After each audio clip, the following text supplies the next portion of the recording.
देखो बेटे, हम लोगों ने अपने पिछले चैप्टर में, पिछले लेक्चर में फिजिकल प्रॉपर्टीज ऑफ एल्केन पढ़ ली। अब केमिकल प्रॉपर्टीज ऑफ एल्केन शुरू करते हैं।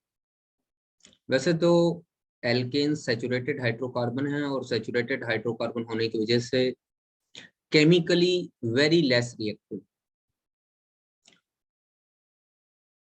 ये मेनली सब्स्टिट्यूशन रिएक्शन देते हैं, जिनमें इनकी मेन है फ्री रेडिकल सब्स्टिट्यूशन रिएक्शन। तो चलिए पढ़ते हैं।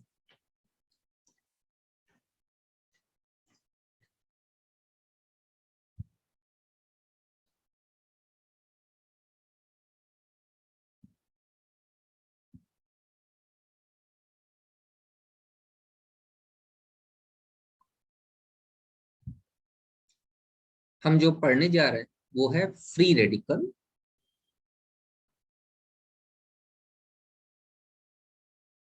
Substitution reaction.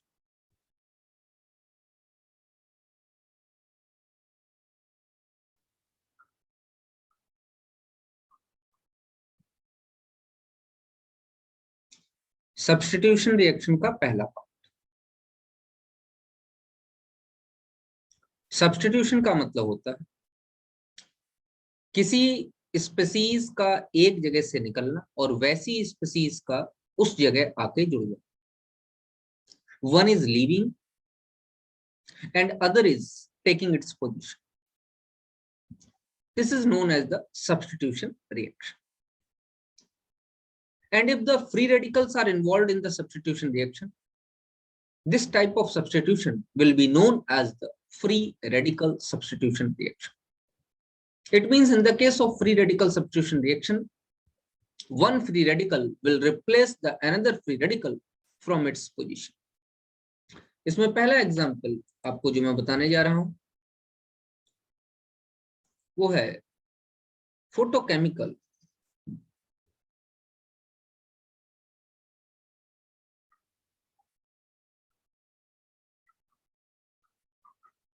chlorination of methane. Methane का फोटोकेमिकल, फोटो कहते हैं लाइट को, photochemical मतलब a chemical process which is taking place with the help of light, ultraviolet rays, h nu, कुछ भी कह सकते हो. क्या बोल रहा है जरा ध्यान से देखिए. This is methane, क्लोरीन के साथ in presence of light represented by h nu. सबसे पहले CH3Cl बन गया, मिथाइल क्लोराइड. नाम क्या? Methyl chloride. ये मिथाइल क्लोराइड, एक H यहां से निकला, उसकी जगह एक Cl फ्री रेडिकल आके लगा. CH3Cl दोबारा Cl2 से रिएक्ट करवाने की जरूरत नहीं, वो खुद ही कर जाएगा. H फ्री रेडिकल फिर निकलेगा, Cl फिर यहां से आ जाएगा, बन जाएगा CH2 Cl2 और इसका नाम होगा मिथाइलिन क्लोराइड.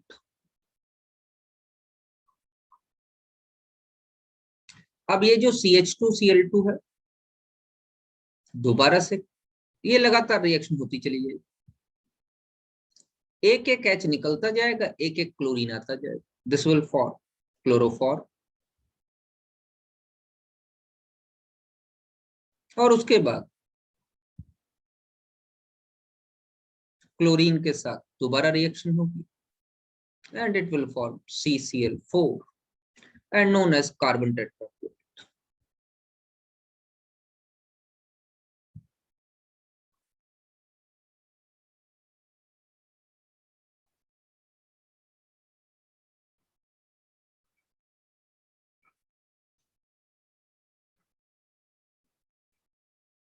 ध्यान दीजिए, मैं यहां इसकी मैकेनिज्म समझाने जा रहा हूं आपको। The mechanism of free radical substitution reaction. So we will talk about the mechanism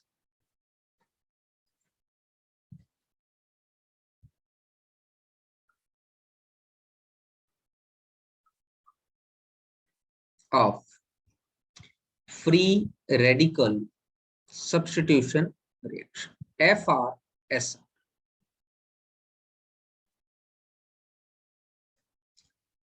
सबसे पहले क्या होगा बेटा, ये जो Cl2 है, ये in presence of H new दो Cl फ्री रेडिकल में कन्वर्ट, उसके बाद CH4, इसको मैं इस तरीके से लिख रहा हूं, CH3H, एक Cl फ्री रेडिकल इससे आके अटैक होगा, ये होमोलिटिक बॉन्ड फिजन दिखाएगा।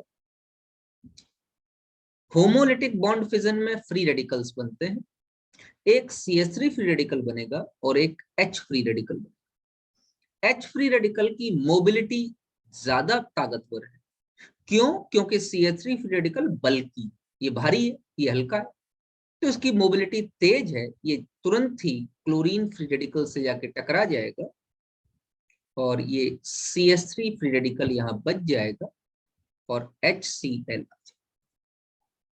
फिर क्या होगा, फिर दोबारा ये जो CH3 फ्री रेडिकल है फिर दोबारा Cl फ्री रेडिकल बनाएगा, Cl2 को होमोलिटिक बॉन्ड फिजन से बॉन्ड क्लीवेज होगी, ये Cl फ्री रेडिकल इस CH3 फ्री रेडिकल से मिलकर CH3Cl बना लेगा और साथ में Cl फ्री रेडिकल बच जाएगा। ऐसे लगातार एक एक H निकलता जाएगा और एक एक Cl लगता चला जाएगा। दोबारा से करा करो, CH3Cl है, इस तरीके से लिख लो। अब ये जो Cl फ्री रेडिकल है जो आपका बचा, ये फिर दोबारा इस H फ्री रेडिकल को यहां से निकालेगा, क्या बना लेगा, CH2Cl फ्री रेडिकल और साथ में HC, ये लगातार इसी तरीके से एक एक H लगातार धीमे धीमे धीमे धीमे धीमे धीमे निकलता जाएगा और लास्ट में आपका CCl4 की फॉर्मेशन करेगा। ठीक है, अब बेटा जितने भी फ्री रेडिकल पूरी की पूरी रिएक्शन में बचे हुए होंगे, वो सारे के सारे फ्री रेडिकल जो है लास्ट स्टेप में एक दूसरे से टकराए।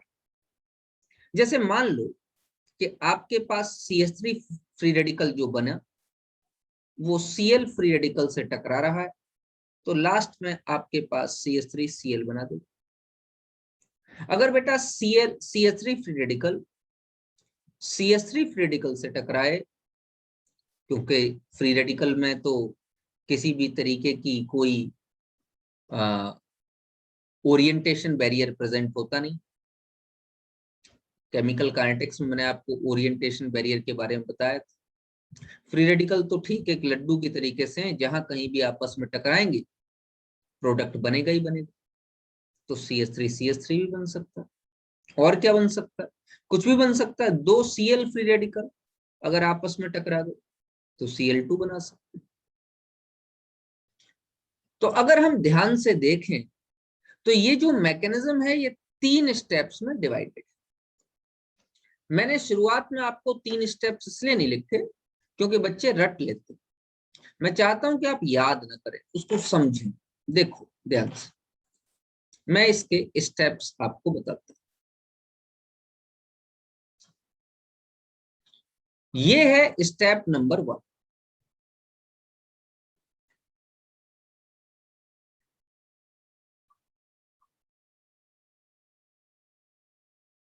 और इस स्टेप को हम लोग कहते हैं इनिशिएशन।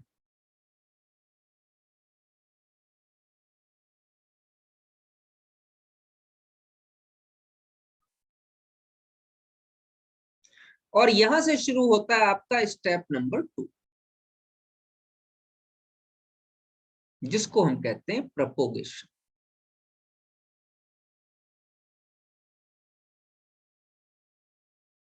ऐसा क्यों? बेटा इनिशिएशन जो स्टेप होगा उसमें सिर्फ प्रोडक्ट की तरफ फ्री रेडिकल, इस स्टेप में free radicals are present on product side, product side. लेकिन ये जो दूसरा स्टेप है जिसका नाम प्रोपोगेशन स्टेप है, इसमें दोनों तरफ फ्री रेडिकल प्रेजेंट होंगे। ध्यान से देखिए, रिएक्टेंट साइड भी फ्री रेडिकल है, प्रोडक्ट साइड भी फ्री रेडिकल। तो इस स्टेप में ये जो स्टेप आ रहा है, इसमें फ्री रेडिकल्स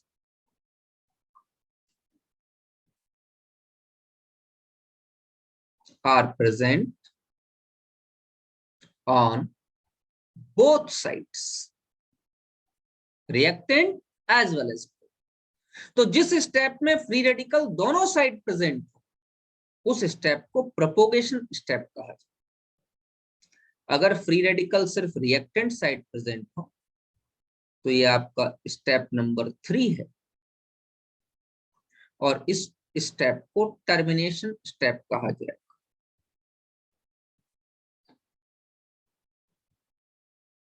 समझ में आया? इस स्टेप में ध्यान से देखो, free radicals are present only on reactant side.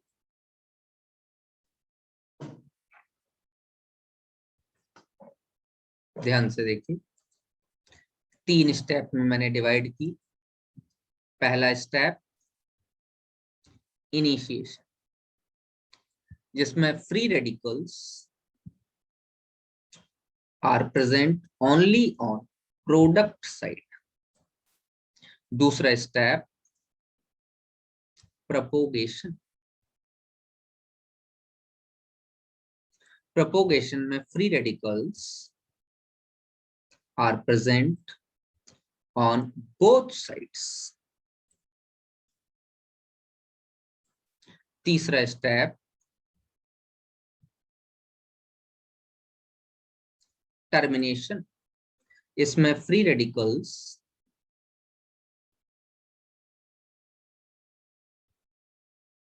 Are present only on reactant side.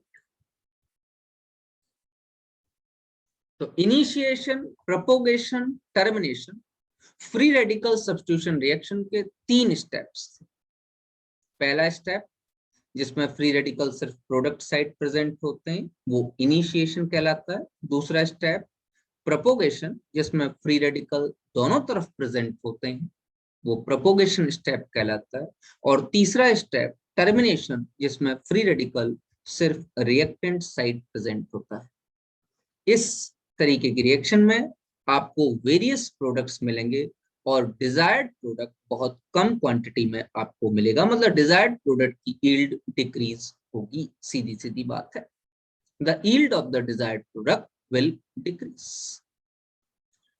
ये आपका फ्री रेडिकल सब्स्टिट्यूशन रिएक्शन में मैंने आपको समझाया, photochemical chlorination of methane.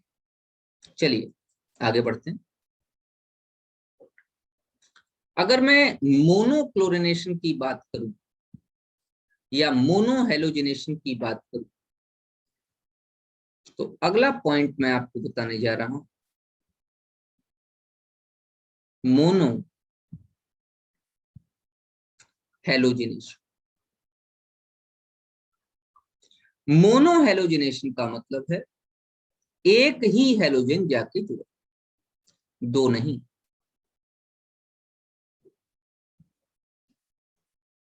Multi substitution नहीं, जरा ध्यान से देखिए, let us consider a reaction.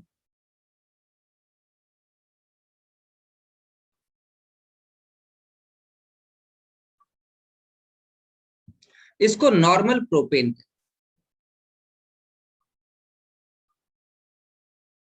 और अगर मोनो हेलोजिनेशन में मैं पहला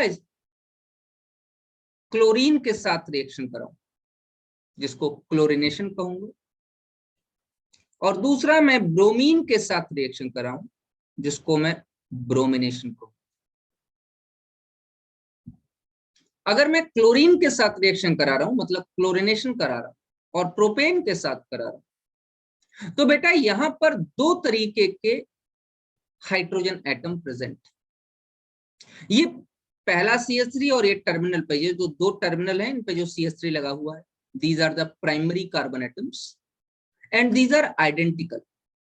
तो these 6 hydrogen atoms are purely identical. यहां से अगर एक हाइड्रोजन निकले तो चाहे यहां से निकले और चाहे मतलब किसी भी टर्मिनल से एक हाइड्रोजन निकल के एक क्लोरीन लगे तो फर्क नहीं पड़ेगा, प्रोडक्ट सेम बनेगा।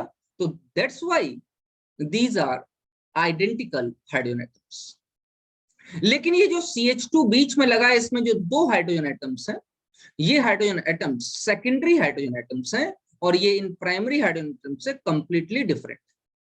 इसीलिए we will get two type of products. Number first, अगर प्राइमरी हाइड्रोजन एटम से प्राइमरी कार्बन पर फ्री रेडिकल बने और प्राइमरी हाइड्रोजन एटम का सब्स्टिट्यूशन हो तो वी विल गेट 1 क्लोरोप्रोपेन और क्लोरोप्रोपेन। और अगर सेकेंडरी कार्बन पर अटैक हो और सेकेंडरी हाइड्रोजन एटम सब्स्टिट्यूट हो, then we will gate 2 chloropropane.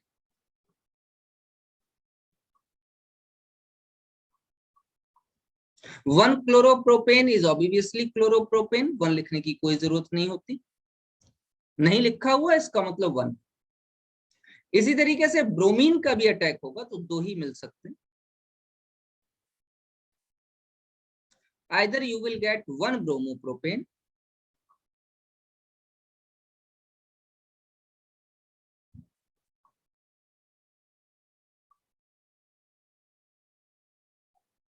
or you will get 2 bromopropane.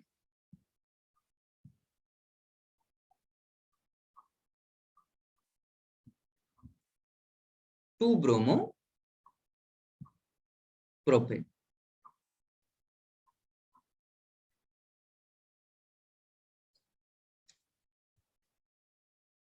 तो जितने टाइप के हाइड्रोजन एटम सब्स्टिट्यूशन के लिए पॉसिबल होंगे उतने प्रोडक्ट्स मोनो हेलोजिनेशन में आपको मिल जाए। तो अगर आप type of hydrogen atom count करना जानते हैं तो नंबर ऑफ प्रोडक्ट्स भी निकाल लोगे कि how many products will be form.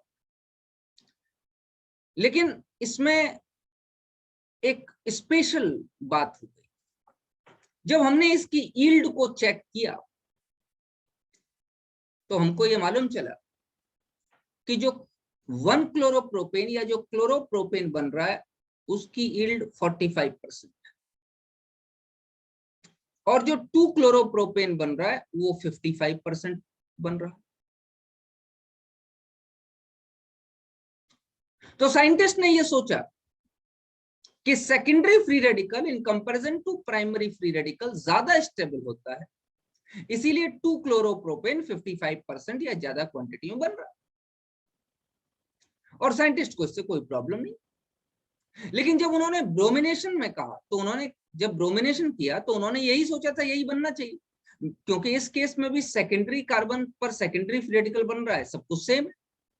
लेकिन जैसे ही उन्होंने ब्रोमिनेशन किया तो उनको सोचना पड़ गया, क्योंकि 1 ब्रोमोप्रोपेन या ब्रोमोप्रोपेन सिर्फ 4% बन रहा है और 2 ब्रोमोप्रोपेन 96%।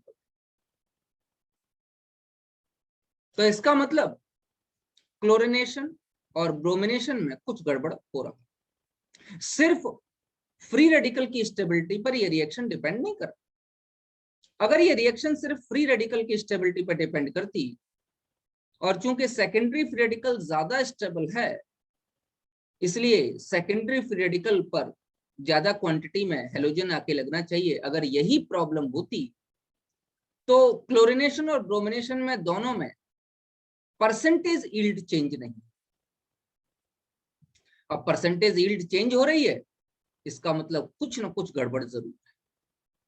तो यहां से एक नया कॉन्सेप्ट आया, concept of regio selectivity.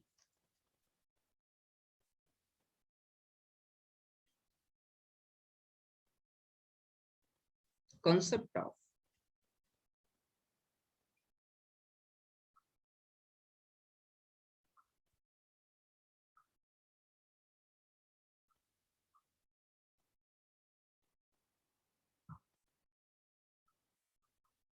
Regio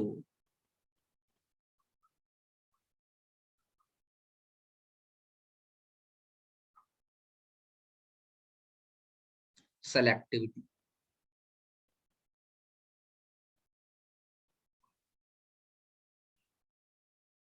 regio selectivity क्या होती है? When more than one products are forming and any one of them is present in major amount,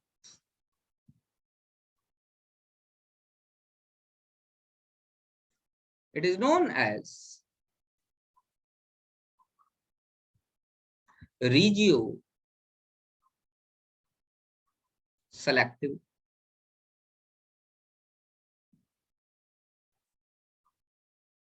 अगर एक से ज्यादा प्रोडक्ट बन और उनमें से कोई एक प्रोडक्ट ज्यादा क्वांटिटी में फॉर्म होगा तो ये कॉन्सेप्ट रीजियो सेलेक्टिविटी का कॉन्सेप्ट है। ये सेलेक्टिविटी क्या चीज है? एक्चुअली सेलेक्टिविटी का मतलब है कि किस पोजीशन पर जाके लग रहा है। मतलब सेलेक्टिविटी और रिएक्टिविटी दोनों एक दूसरे के इनवर्सली प्रोपोर्शनल है। जो जितना ज्यादा रिएक्टिव होगा वो उतना कम सेलेक्टिव। ये कुछ पॉइंट्स ध्यान रखिए। Selectivity is inversely proportional to reactivity।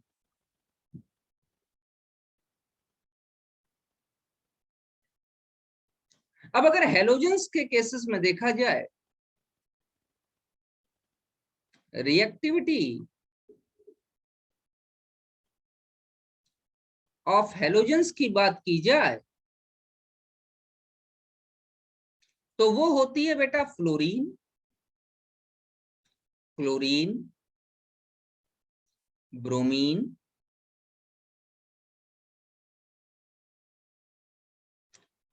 और iodine. Fluorine is highly reactive, chlorine is reactive but less than that of fluorine, then bromine and iodine is least reactive। ये रिएक्टिविटी ऑफ हेलोजेंस। इसका मतलब अगर reactivity कम होगी तो selectivity ज्यादा होगी। इसका मतलब bromine is more selective in comparison to that of the chlorine. Bromine chlorine के कंपैरिजन में मोर सेलेक्टिव है। इसीलिए ब्रोमीन में सेकेंडरी वाले पर 96% आपको यील्ड मिल रही है। तो एक बात तो आंसर यहां से थोड़ा सा क्लियर हो गया कि ब्रोमीन के केस में सेकेंडरी वाला प्रोडक्ट ज्यादा क्यों बन रहा है, क्योंकि ब्रोमीन लेस रिएक्टिव है इन कंपैरिजन टू क्लोरीन और लेस रिएक्टिव है इसलिए मोर सेलेक्टिव। चलिए, साइंटिस्ट ने एक्सपेरिमेंटली इनका ऑर्डर भी निकाला सेलेक्टिविटी का।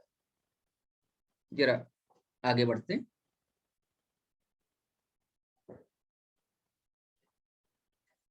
क्या कहना चाहता है साइंटिस्ट, इधर जरा ध्यान से देखिए। भाई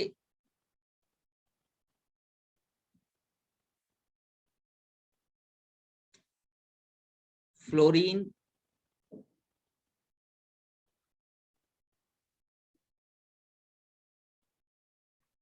क्लोरीन, ब्रोमीन, आयोडीन। और यहां पर सेलेक्टिविटी का रेट लिख रहा हूं with rate with primary hydrogen atom,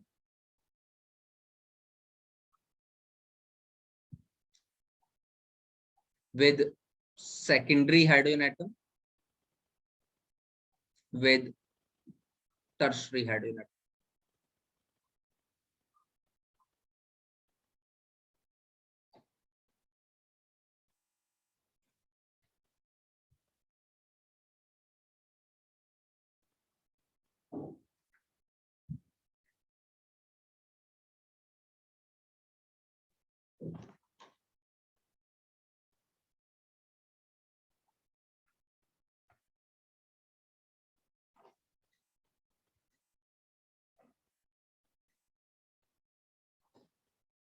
ये हम लोग एक टेबल बना लेते हैं।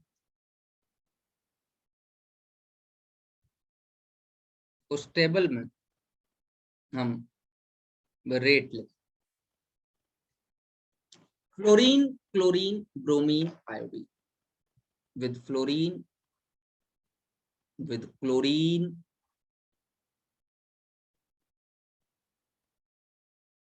with bromine और with iodine।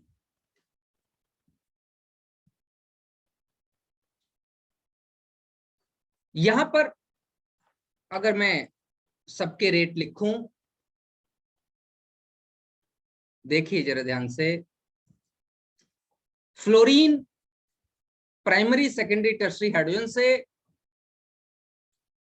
सेम रेट में रिएक्टिव है, ये इसमें कोई दिक्कत नहीं है, फ्लोरीन हाईली रिएक्टिव है और इसका रेट ऑफ रिएक्शन प्राइमरी के साथ, सेकेंडरी के साथ, टर्सरी के साथ इक्विवेलेंट होता है, इसलिए इसका रेट का जो रेशो आएगा 1:1:1 ही है। लेकिन जो क्लोरीन है वो प्राइमरी के साथ 1 की रेट से रेशो है, ratio of rate.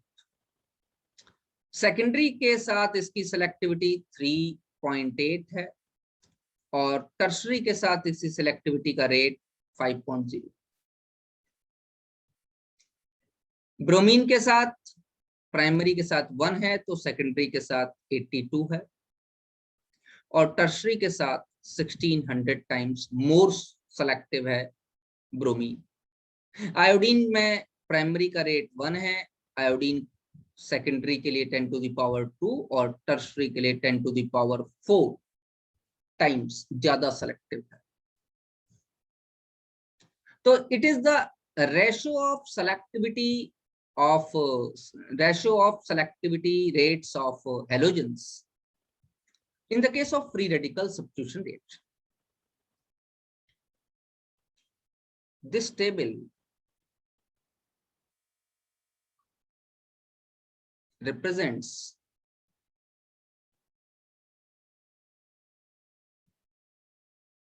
the ratio of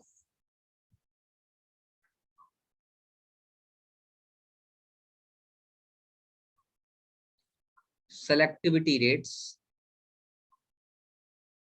of halogens with primary, secondary and tertiary hydrogen atom in case of free radical substitution। ये फ्री रेडिकल सब्स्टिट्यूशन रिएक्शन के बेटे रेट्स।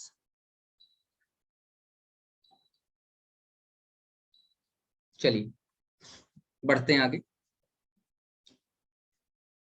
मैं आपको एक एग्जांपल करके दिखाता हूं जिससे कि आपको समझ में आएगा कि इनका इंपॉर्टेंस क्या है। हमारे पास प्रोपेन था,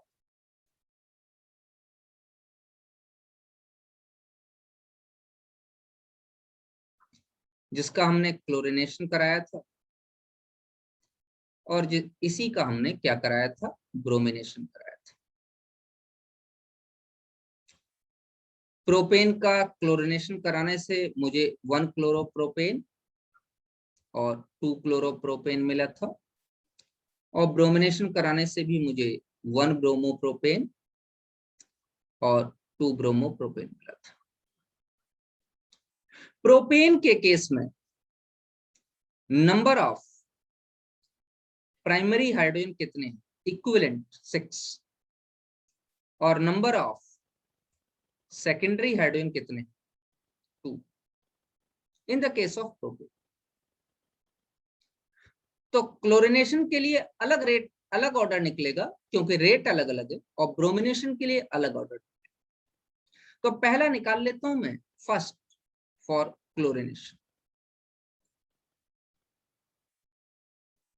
फॉर क्लोरिनेशन प्राइमरी हाइड्रोजन के लिए रेट निकल आएगा 6 इंटू 1, क्योंकि रेट है इसका बेटा क्लोरीन के साथ 1, तो 6 इंटू 1 इज इक्वल टू 6। और सेकेंडरी हाइड्रोजन के लिए रेट निकल आएगा 2 into 3.8, that is equal to 7.6। Total net rate निकल आएगा 13.6। अगर मैं बेटा परसेंटेज यील्ड निकालना चाहूं, प्राइमरी प्रोडक्ट की मैं परसेंटेज यील्ड निकालना चाहता हूं, तो प्राइमरी प्रोडक्ट की मेरे पास, थोड़ा सा यहाँ इसको हटा देता हूं तो आसानी से निकल आएगी।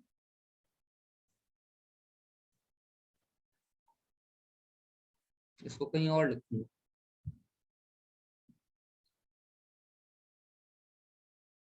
ठीक है, यहां पर मैं यील्ड निकाल देता हूं। अगर मैं यहाँ यील्ड निकालना चाहूं, तो primary 6 replaceable primary hydrogen atom थे जिनका रेट 6 आ रहा है, और टोटल रिप्लेसेबल जो सेकेंडरी और प्राइमरी का जो रेट आ रहा है वो 13.6 आ रहा है। तो इसकी यील्ड आ जाएगी 6 by 13.6 into 100, that is comes out to be लगभग 45%। सेकेंडरी में 2 थे, इसका रेट आ रहा है 7.6 और टोटल है 13.6 इंटू 100, तो इसका निकल आएगा लगभग 55%। इस तरीके से ब्रोमिनेशन में बात करते हैं।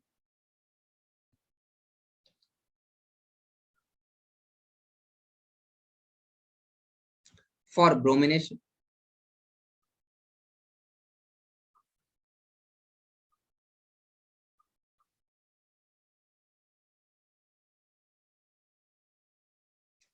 प्राइमरी हाइड्रोजन है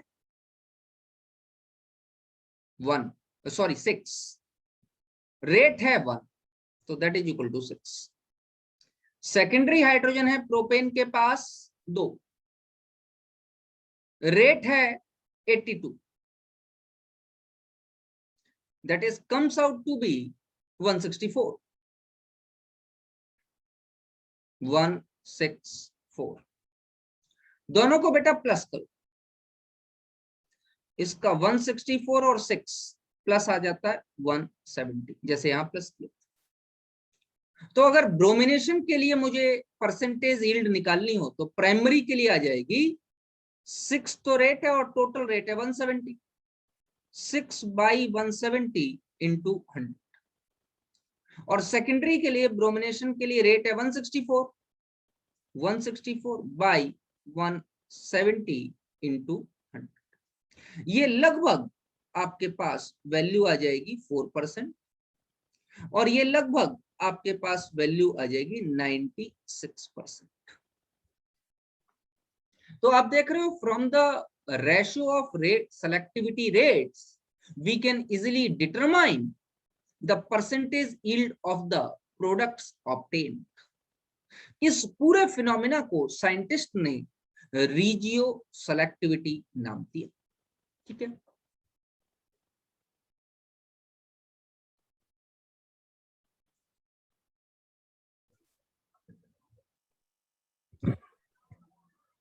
एक और क्वेश्चन करके देखते हैं। देखिए, लेट अस कंसीडर कि हम आइसोब्यूटेन का हेलोजिनेशन कराने जा रहे हैं। चलिए, हमारे पास आइसोब्यूटेन,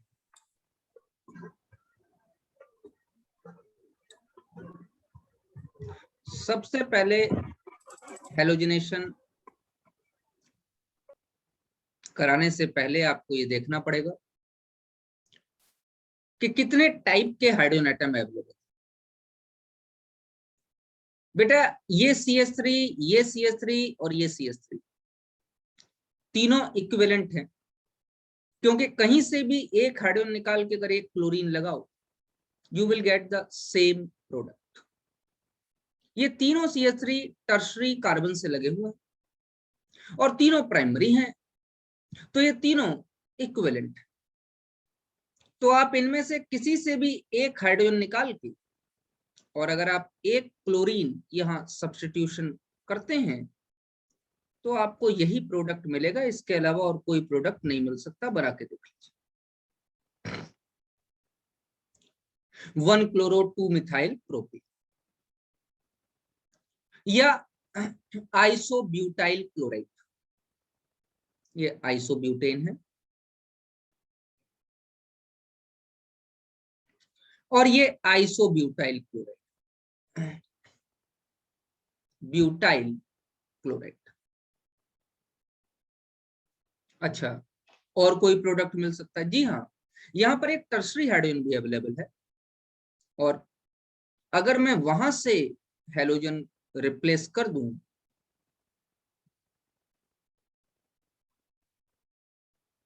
तो मुझे टर्शरी ब्यूटाइल क्लोराइड मिल जाएगा।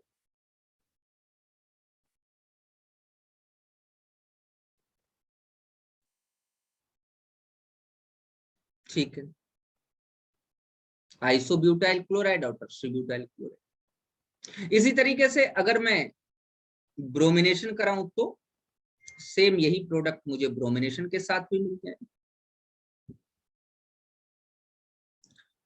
एक तो मिल जाएगा मुझे आइसोब्यूटाइल ब्रोमाइड,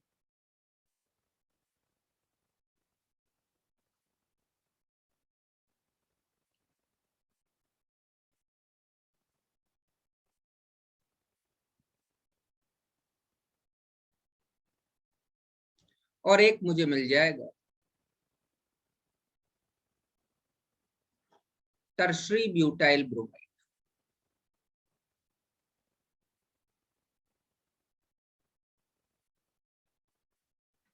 इसके अलावा तो कोई प्रोडक्ट मिलेगा नहीं।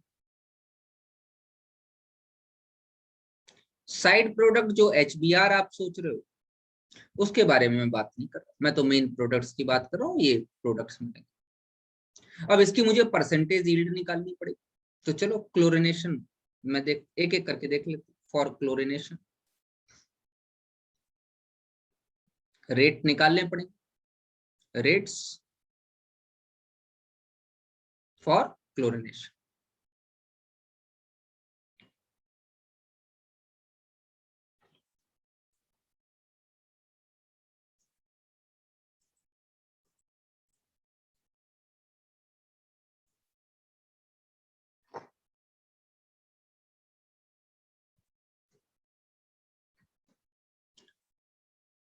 Number of primary hydrogen atom कितने हैं जो आइडेंटिकल हो? 9। रेट कितना है? 1, that is equal to 9। Number of secondary तो कोई है नहीं, टर्शरी है, तो नंबर ऑफ टर्शरी हाइड्रोजन कितने? कुल मिला के 1 है। And what is the rate? Rate is 5। 9 + 5 is equal to 14। अच्छा, रेट्स फॉर ब्रोमिनेशन भी निकाल ली, मैं यहां लिख देता हूं।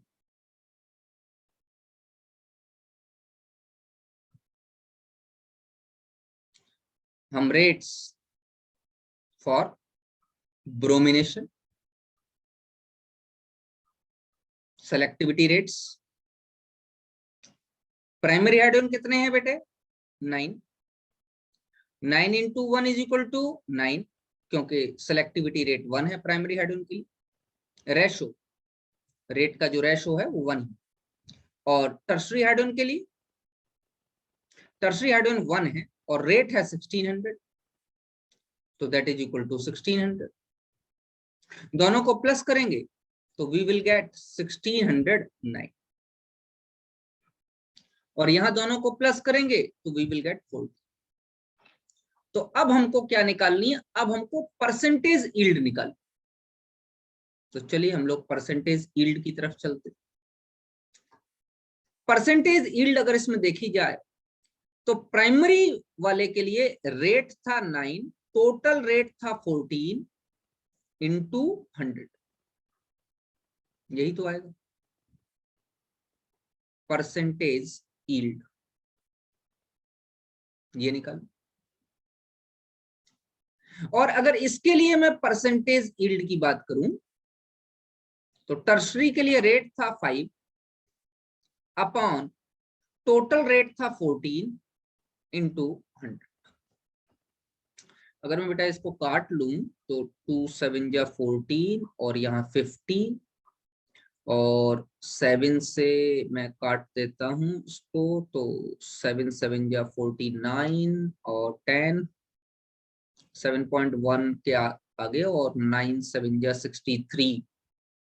अप्रोक्स अगर मैं मान के चलूं तो अप्रोक्स में राउंड ऑफ में 64% मान लेता हूं, तो इसकी कैलकुलेट करने की जरूरत ही नहीं है। अगर इसका 64 अप्रोक्स है तो 36% अप्रोक्स ये मिलेगा। ध्यान दीजिए यहाँ टर्शरी फ्री रेडिकल ज्यादा स्टेबल होता है, बहुत स्टेबल होता है, लेकिन जो परसेंटेज यील्ड है वो कम है। इसका मतलब फ्री रेडिकल की स्टेबिलिटी पर रिजियो सेलेक्टिविटी की डिपेंडेंस नहीं है। जो रिजियो सेलेक्टिविटी की डिपेंडेंस है वो डिपेंडेंस जो है रिजियो सेलेक्टिविटी के रेट पर। अच्छा जरा ब्रोमिनेशन में निकाल लेते। ब्रोमिनेशन में प्राइमरी कितने थे? 9, ठीक है। प्राइमरी का मतलब रेट 9 बाई 1609 इंटू 100। अब इसकी क्या कैलकुलेट करो? ये तो वेरी वेरी लेस आ जाए। और अगर इसको निकाल लें तो that is comes out to be ये 1600 अपॉन 1609 इंटू 100। 1600 अपॉन 1609 लगभग 99% के आसपास तो इसकी यील्ड आई, 99.9% तो इसी की यील्ड आई। तो इसकी यील्ड कितनी आएगी? मैं कह सकता हूं इन ट्रेसेस। ट्रेसेस मतलब वेरी वेरी लेस अमाउंट, बहुत ही कम अमाउंट में ये पाया जाए। तो बेटा अगर हम लोगों को ये मालूम हो जाए कि हाउ मेनी जो है type of hydrogen atoms are present, तो हम ये बता सकते हैं कि how many products are form. और अगर सेलेक्टिविटी रेट का अगर हमको टेबल याद है तो हम ये भी बता सकते हैं कि what will be the percentage yield of the products. ठीक है।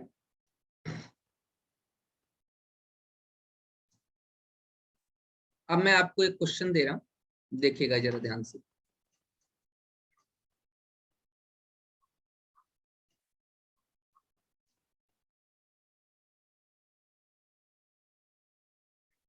क्वेश्चन है, दिस इज आइसोपेंटेन। ये आइसोपेंटेन,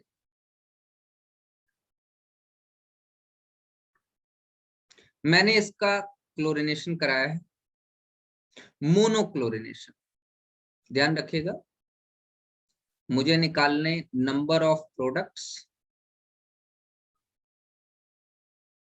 आफ्टर मोनोक्लोरिनेशन।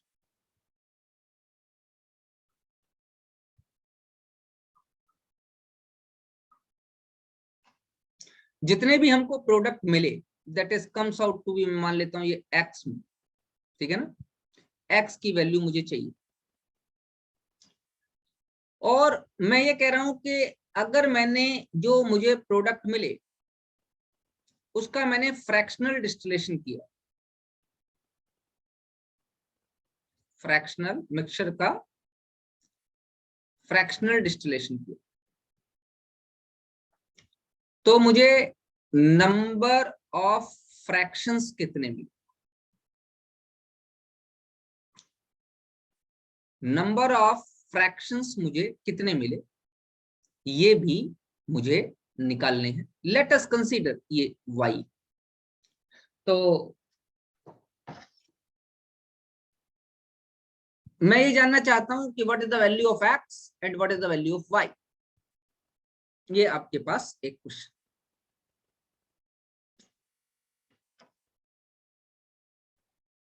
इस क्वेश्चन को करके बताता हूं। एक बार आप कोशिश कीजिए कि आप पॉज करके इस क्वेश्चन को कर सके, ठीक है। देखो एक क्वेश्चन है कि आइसोपेंटेन से हमें नंबर ऑफ प्रोडक्ट्स निकालने आफ्टर मोनोक्लोरिनेशन और इसकी वैल्यू x है।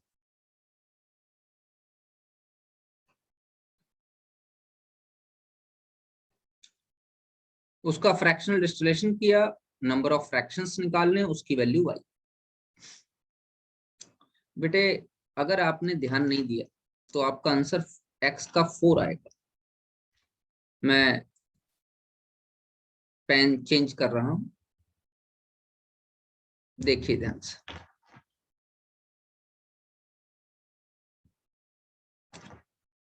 एज बिकॉज मैं आपको स्टीरियो केमिस्ट्री पढ़ा चुका हूं,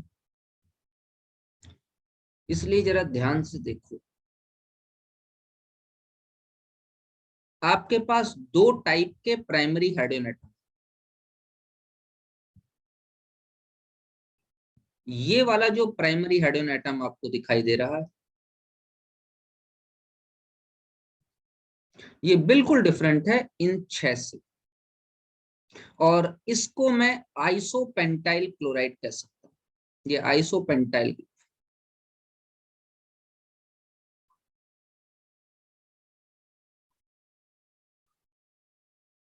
ये एक बन गया पहला प्रोडक्ट प्लस। प्राइमरी और भी तो है, ये दोनों 6 जो ये जो CH3 ये दोनों बिल्कुल से, तो इनसे भी एक बनेगा। Cl इधर, CH2, C, ये 6 सेम है तो इनमें से किसी से भी निकाल दो, CH2, CH3।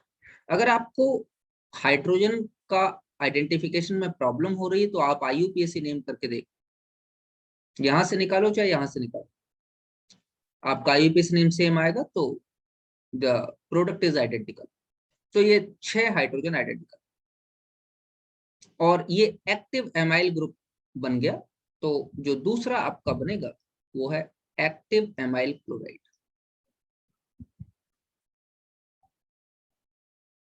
Active amyl chloride. और ये दो बनेंगे, एक्टिव एमाइल क्लोराइड में आपको दो प्रोडक्ट मिलेंगे। क्यों दो मिलेंगे? दो इसलिए मिलेंगे बेटे क्योंकि जो ये कार्बन एटम है, ये कार्बन एटम यहां जैसे ही क्लोरीन लगा वैसे ही ये कार्बन एटम किरल हो गया। अब आपको एक तो डी फॉर्म मिलेगा इसका, एक आपको एल फॉर्म मिलेगा इसका। तो मेरे कहने का मतलब है कि यहाँ पे प्रोडक्ट हो गए, ये सेकंड जो एक्टिव एमाइल मिला उसका सेकंड अगर मैं डी को मान लूं तो थर्ड मुझे एल को मानना, दो प्रोडक्ट मिले। अच्छा, और सेकेंडरी कार्बन से भी मैं हाइड्रोजन हटा सकता हूं।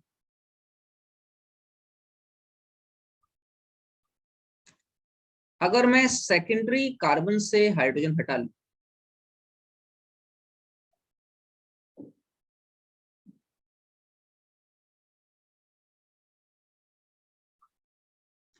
तो भी मुझे एक किरल कार्बन मिल जाएगा, और यहां पे जो किरल कार्बन है वो ये वाला किरल कार्बन, और इस केस में सेकेंडरी जो प्रोडक्ट मिला, इसमें भी दो प्रोडक्ट मुझे मिले, एक मिलेगा डी फॉर्म और एक मिलेगा एल फॉर्म।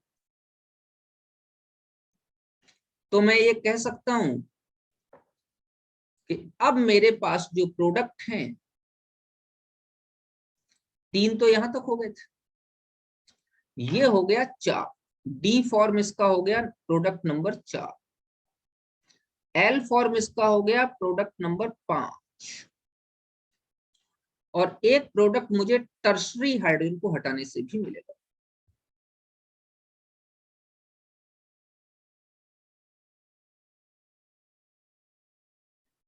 ये प्रोडक्ट भी मुझे मिलेगा। तो ये हो गया प्रोडक्ट नंबर 6।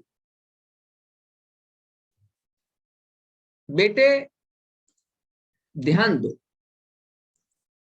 ये तो अब 2 वाला ये पॉइंट हटा दूं, 2 ये है डी फॉर्म और 3 ये है एल फॉर्म। अब बच्चे ध्यान देना इस चीज को कि हमारे पास आंसर्स क्या है।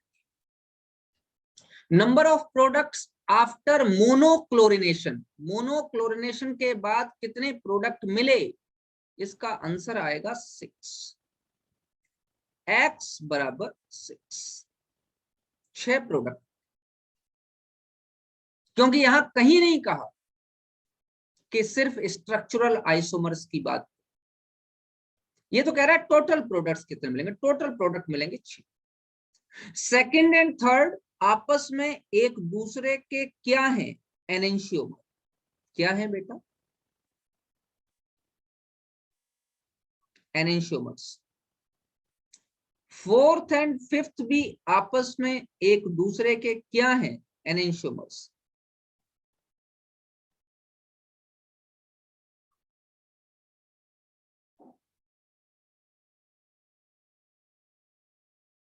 सेकंड थर्ड भी एनेंशियोमर है, और फोर्थ और फिफ्थ भी एनेंशियोमर्स।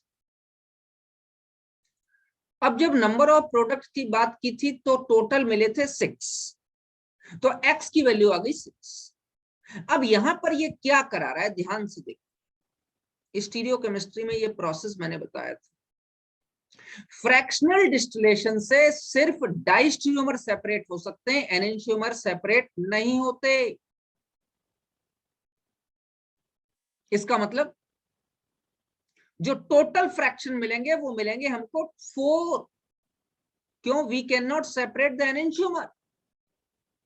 तो x की वैल्यू तो 6 है और y की वैल्यू कितनी है बेटे, 4। तो इसका जो सही आंसर होगा वो आप लिखोगे x is equal to 6 and y is equal to 4, क्योंकि with the help of fractional distillation we can only separate diastereomers, we cannot separate the enantiomers। ये इसका सही answer. from fractional distillation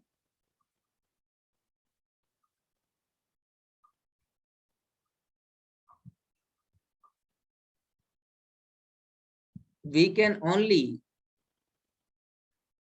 separate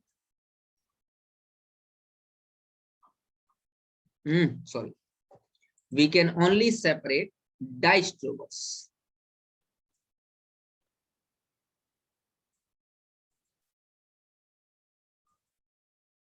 Diastereomers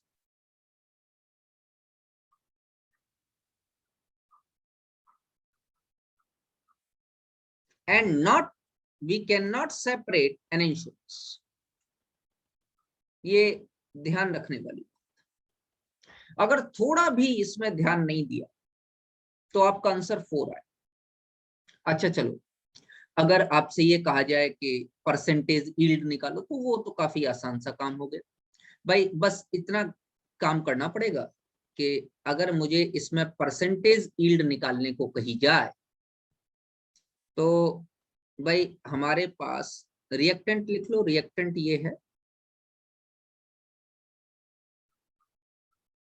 और chlorination करा रहे हो आप। तो प्राइमरी हाइड्रोजन के लिए एक बार तो 6 लिखोगे और एक बार प्राइमरी हाइड्रोजन के लिए 3 लिखो, क्योंकि इन 6 से कोई दूसरा प्रोडक्ट बनेगा, इन 3 से कोई दूसरा प्रोडक्ट। इन 6 से एक्टिव एमाइल क्लोराइड बन रहा है और इन 3 से आइसोप्रोपाइल क्लोराइड। अब रेट कितना है? तो रेट तो दोनों के लिए, प्राइमरी के लिए बना है तो 6 into 1 और 3 into 1 दोनों के लिए हो जाएगा। 6 into 1 6 हो जाएगा, 3 into 1 3 हो जाएगा। सेकेंडरी हाइड्रोजन क्या हो जाएगा? सेकेंडरी हाइड्रोजन के लिए हमारे पास जो रेट हो जाएगा वो हो जाएगा बेटा 2 into 3.8 दैट इज 7.6। और जो टर्शरी हाइड्रोजन है उसके लिए रेट हो जाएगा बेटा 5। टर्शरी हाइड्रोजन 1 है तो 1 into 5 इज इक्वल टू 5, यही रेट हो जाएगा। तो अगर मैं टोटल की बात करूं तो प्लस करूं,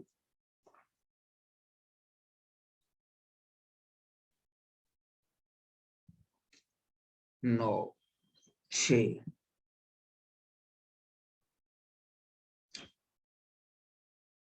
16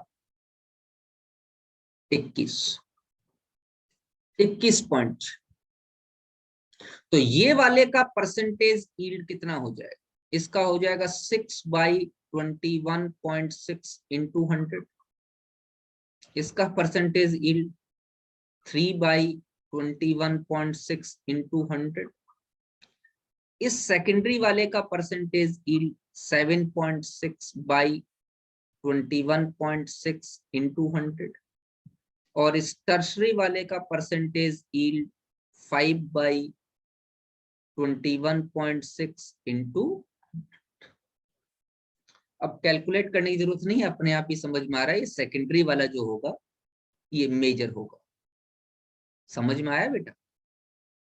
सेकेंडरी वाला जो होगा ये मेजर। ये कैलकुलेट बिना किए ही आपको पता चल जाएगा कि सेकेंडरी वाला ही, क्यों 7.6 न्यूमरेटर इसी का सबसे ज्यादा है, तो ये मेजर प्रोडक्ट होगा।